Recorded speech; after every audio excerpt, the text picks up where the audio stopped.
Welcome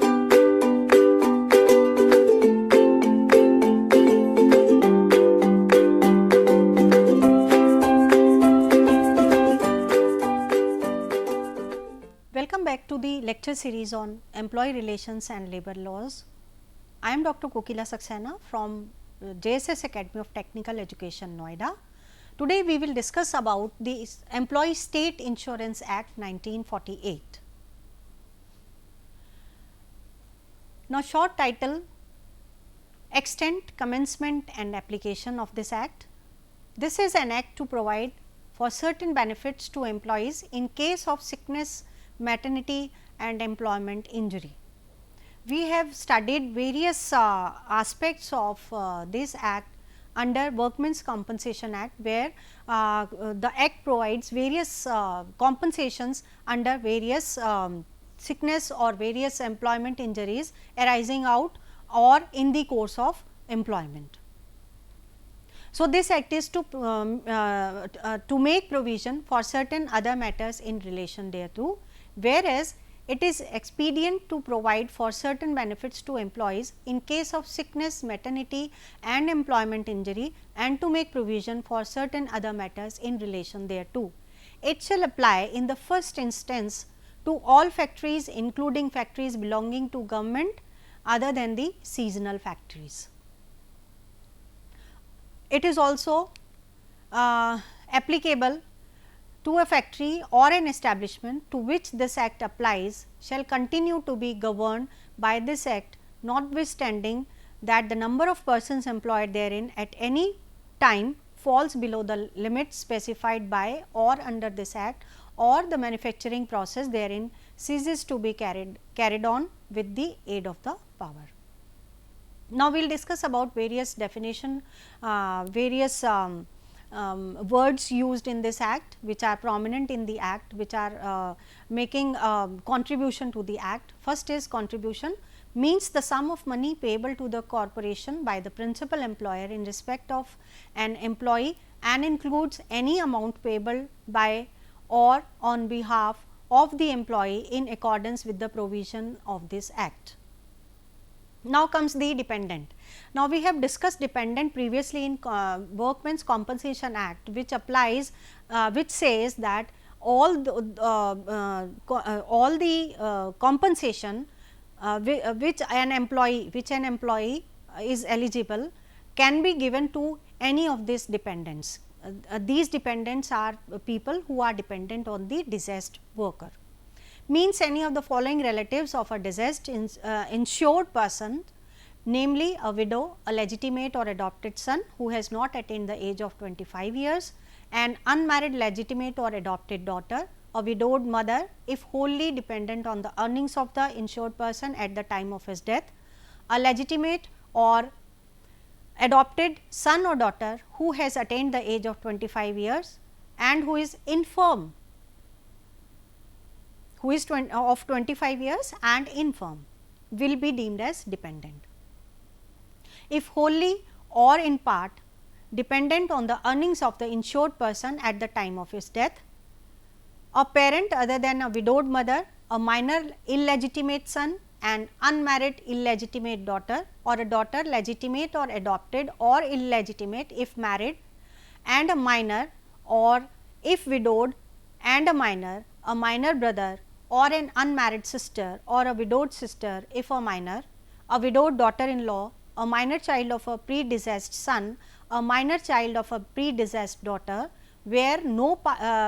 parent of the child is alive, or a parental grandparent if no parent of the insured person is alive. That does mean all these dependents, all these people will be deemed as dependent, and in case of any insurance, in case of any accident or in case of any death of any workman, the insured amount can be given to any of them, on any of these dependent people. Now, next is employment injury,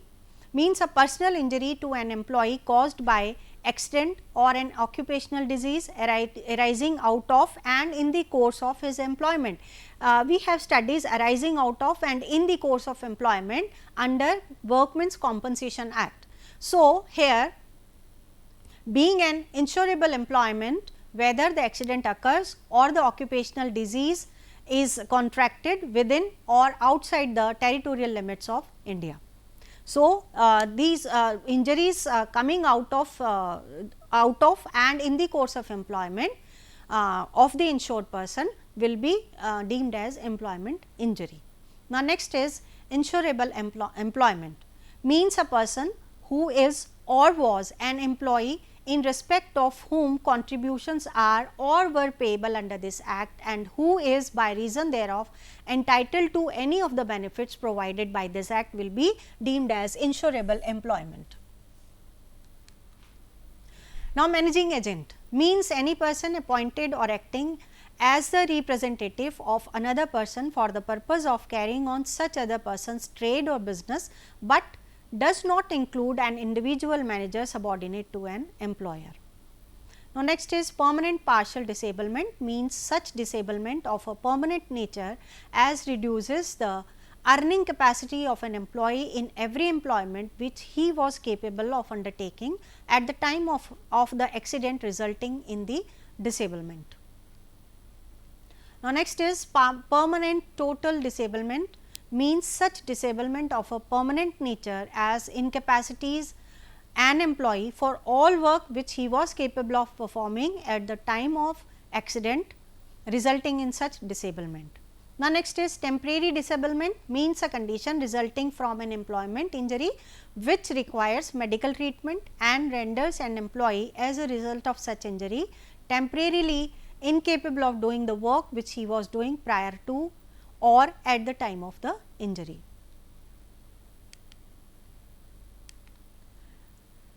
Now, next is seasonal factory, means a factory which is exclusively engaged in one or more of the following manufacturing process, namely cotton ginning, cotton or jute pressing, the manufacture of coffee, indigo, lac, rubber, sugar or tea or any manufacturing process which is incidental to or connected with any of the aforesaid processes and includes a factory which is engaged for a period not exceeding 7 months in a year. Number 1, in any process of blending, packing or repacking of tea or coffee or in such other manufacturing process as the central government may by notification in the official gazette specifies. Now, next is sickness, means a condition which requires medical treatment and attendance and necessities abstaining from work on medical grounds. Now, establishment of employer state insurance corporation. This act provides basically with effect from such date as the central government may by notification in the official gazette appoint in this behalf, there shall be established for the administration of the scheme of employee state insurance in accordance with the provisions of the act, a corporation to be known as the Employee State Insurance Corporation. The corporation shall be a body corporate by the name of Employee State Insurance Corporation having perpetual succession and a common seal and shall be the said name sue and be sued. Now, constitution of corporation. Now, in ESI corporation basically this consists of following members. Number 1 is chairman to be appointed by the central government, a vice chairman to be appointed by the central government, not more than 5% to be appointed by the central government, 1 person each representing each of the states in which this act is in force to be, 1 person to be appointed by the central government to represent the 4 union territories, basically 1 person each from each state and 1 person from each union territories. 2 persons representing the medical profession to be appointed by the central government in consultation with such organizations of medical practitioners. 3 members of parliament, of whom 2 shall be the members of House of the People, that is Lok Sabha, and 1 shall be a member of the Council of States, which is Rajya Sabha, elected respectively by the members of the House of the People and the members of the Council of States and the Director General of Corporation ex officio. Now, comes the corporation's power to promote measures for health etc. of insured persons.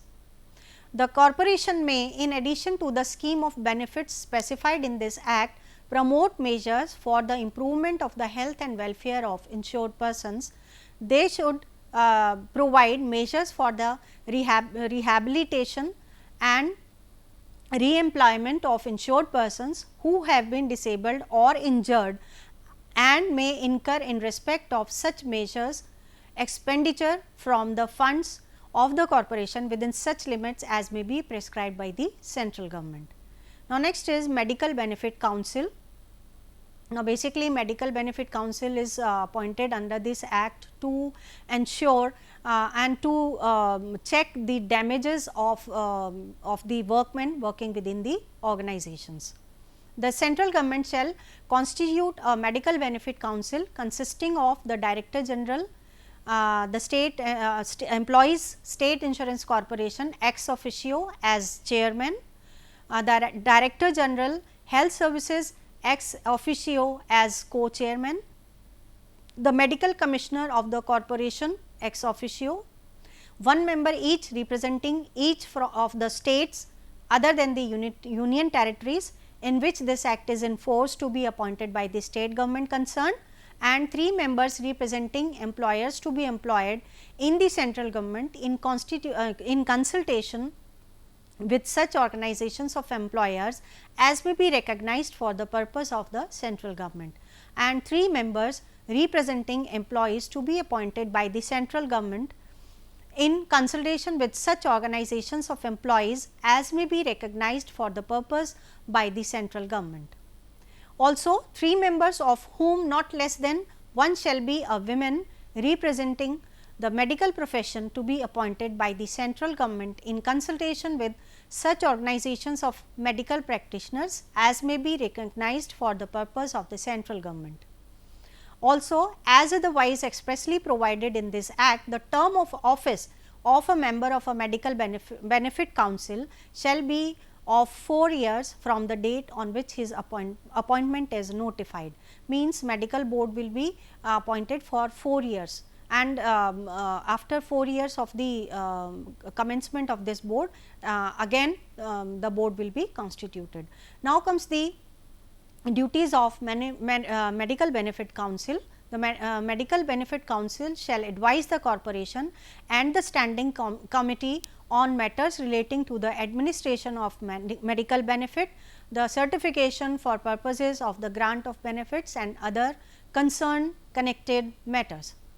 They have such powers and duties of investigation as may be prescribed in relation to complaints against medical practitioners in connection with medical treatment and attendance. Also, they perform such other duties in connection with medical treatment and attendance as may be specified in the regulation. Basically, all the certificates of fitness or all the exercises carrying on to check the facilities of medicine within the act should be governed by this council. Now, contribution under the act. The contribution payable under this act in respect of an employee shall comprise contribution payable by the employer hereinafter referred to as the employer's contribution, and contribution payable by the employee hereinafter referred to as the employee's contribution and shall be paid to the corporation. The contributions shall be paid at such rates as may be prescribed by the central government under the act, provided that the rates so prescribed shall not be more than the rates which were in force immediately before the commencement of the Employees State Insurance Amendment Act 1989. The wage period in relation to an employee shall be the unit in respect of which all contributions shall be payable under this act. The contributions payable in respect of each wage period shall ordinarily fall due on the last day of the wage period, and where an employee is employed for part of the wage period or is employed under 2 or more employers during the same wage period, the contributions shall fall due on such days as may be specified in the regulations. Means the periods for payment of contributions is specified, and payments of contributions should be made accordingly. If any contribution payable under this act is not paid by the principal employer on the date on which such contribution has become due, he shall be liable to pay simple interest at the rate of 12% per annum, or at such higher rate as may be specified at the rate of 12% as the rate may be specified in the regulation till the date of its actual payment. Means if they have the principal employer has not made the contribution, he has not paid the contribution, then he will be liable to pay the interest also, provided that higher interest specified in the regulation shall not exceed the lending rate of interest charged by any scheduled bank. Now comes the benefits under this act. Now, subject to the provisions of this act, the insured persons and their dependents or the persons hereinafter mentioned, as the case may be, shall be entitled to the following benefits. Now, all the dependents of the deceased employee are also eligible for these benefits. Now, periodical payments to any insured person in case of his sickness certified by a duly appointed medical practitioner or by any other person possessing such qualifications and experience as the corporation may by regulations specify in this behalf, which will be deemed or which are called as sickness benefit. Now, next is periodical payments to an insured woman in case of confinement or miscarriage or sickness arising out of pregnancy, confinement, premature birth of child or miscarriage. Such women being certified to be eligible for such payments by an authority specified in this behalf by the regulations, and which are called maternity benefits under the act. Periodical payments to an insured person suffering from disablement as a result of an employment injury sustained as an employee under this act and certified to be eligible for such payments by an authority specified in this behalf by the regulations, and these benefits are called disablement benefits. Now, next is periodical payments to such dependents of an insured person who dies as a result of an employment injury sustained as an employee under this act are entitled to compensation under this act, and these benefits are called dependents benefits. Now, other benefits are medical treatment for an attendance on insured person, which we call is medical benefits,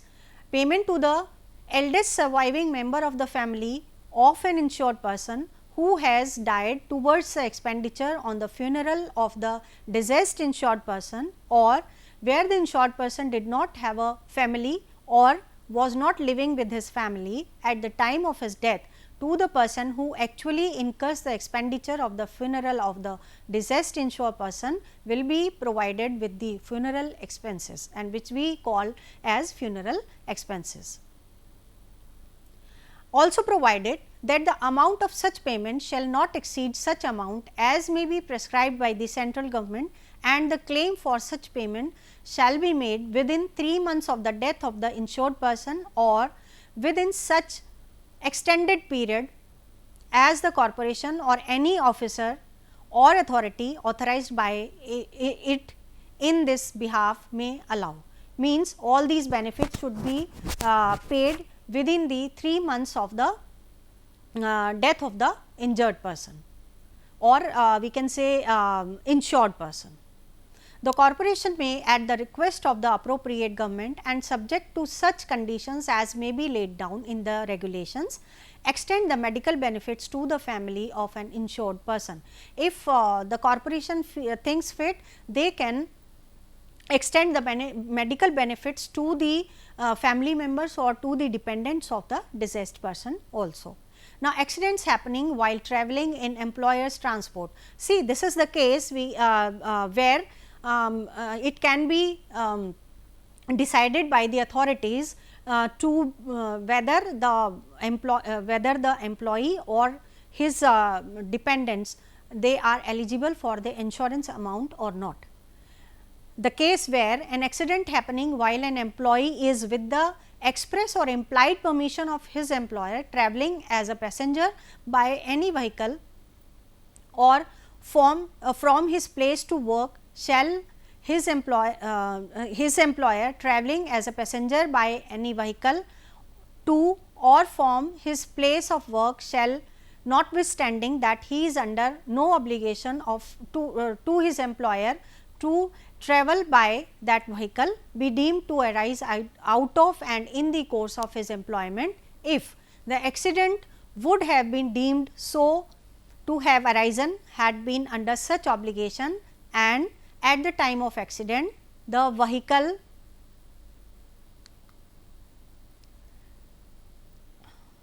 is being operated by or on behalf of his employer or some other person by whom it is provided is pursuance of arrangements made with his employer and is not being operated in the ordinary course of public transport service. So, basically in case of accidents, obligation is that at the time of accident the vehicle is being operated by or on behalf of his employer or some other person by whom it is provided in pursuance of arrangements made with his employer. If all the arrangements are made by the employer and the worker is going with the same arrangement, then he will be responsible to pay the insured amount. Now, next case where accidents happening while commuting to the place of work and vice versa. An accident occurring to an employee while commuting from his residence to the place of employment for duty or from the place of employment to his residence after the performing duties shall be deemed to have arisen out of and in the course of employment, if nexus between the circumstances, time and place in which the accident occurred and the employment is established. So, basically they have to prove that they were coming from the place of work to their residence and they are doing the accident occurred in the course of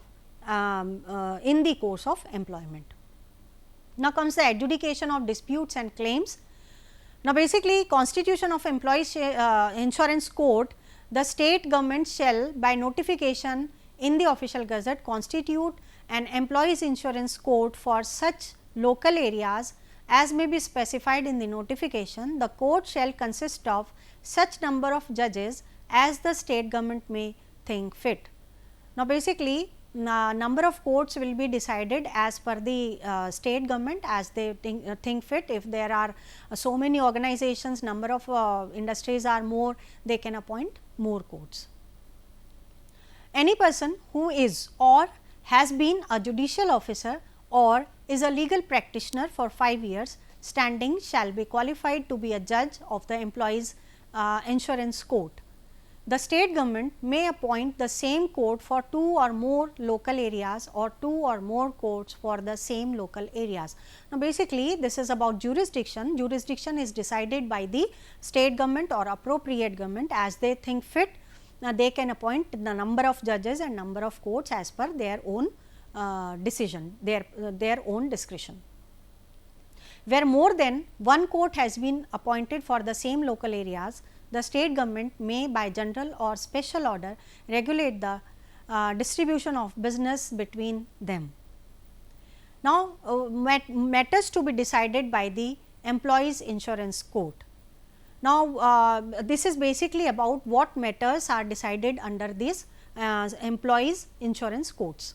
If any question or dispute arises as to whether any person in an is an employee within the meaning of this act, or whether he is liable to pay the employee's contribution or the rate of wages or average daily wages of an employee for the purpose of this act, the rate of contribution payable by a principal employer in respect of an employee, the person who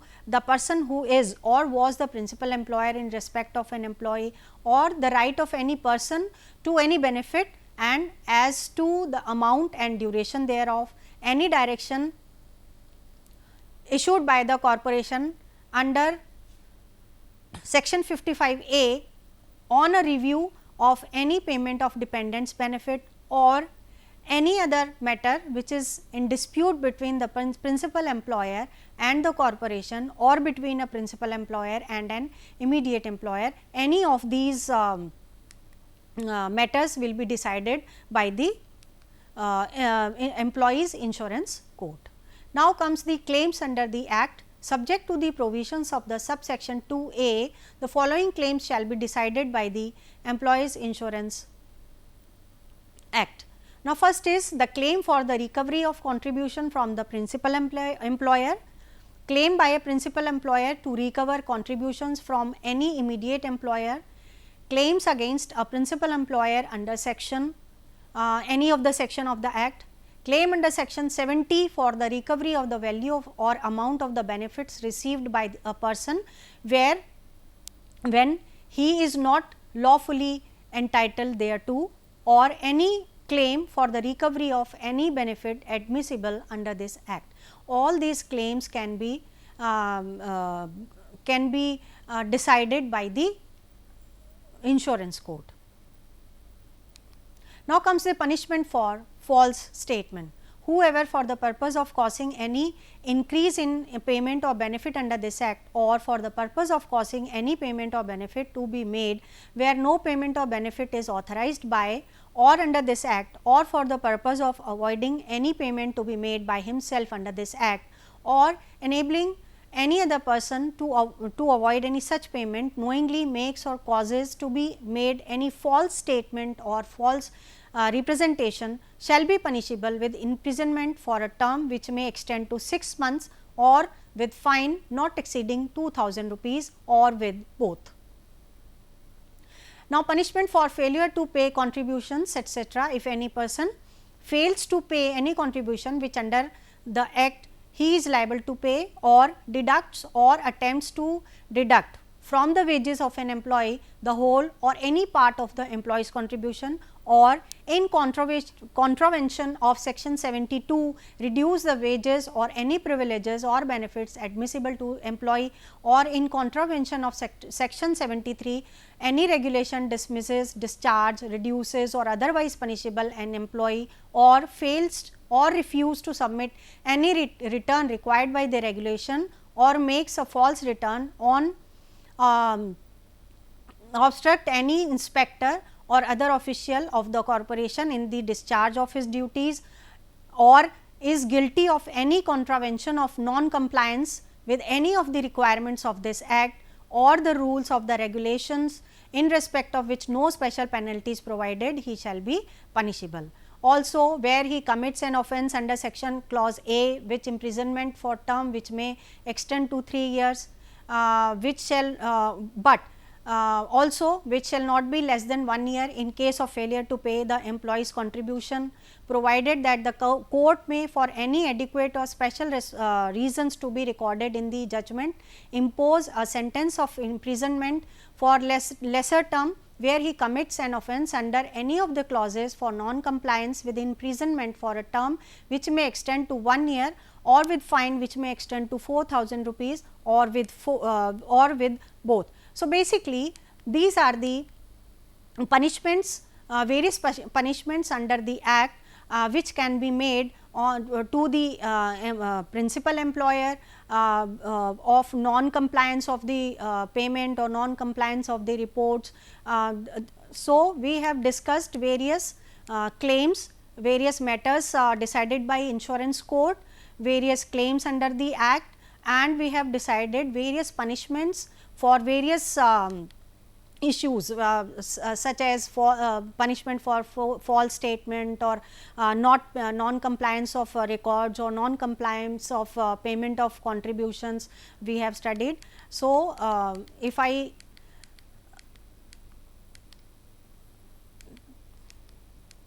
see,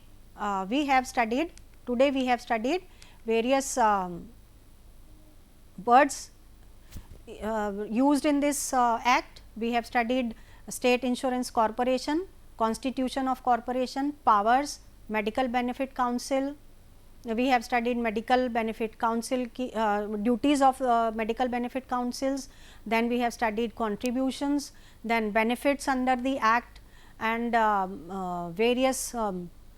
adjudications of disputes, and various matters decided by Employee Insurance Court, and claims under the act, and punishment of false statements and other punishments under the act for the betterment and for the security and safety of the workmen working within the organization, and that is all in this act. So, for today, thank you.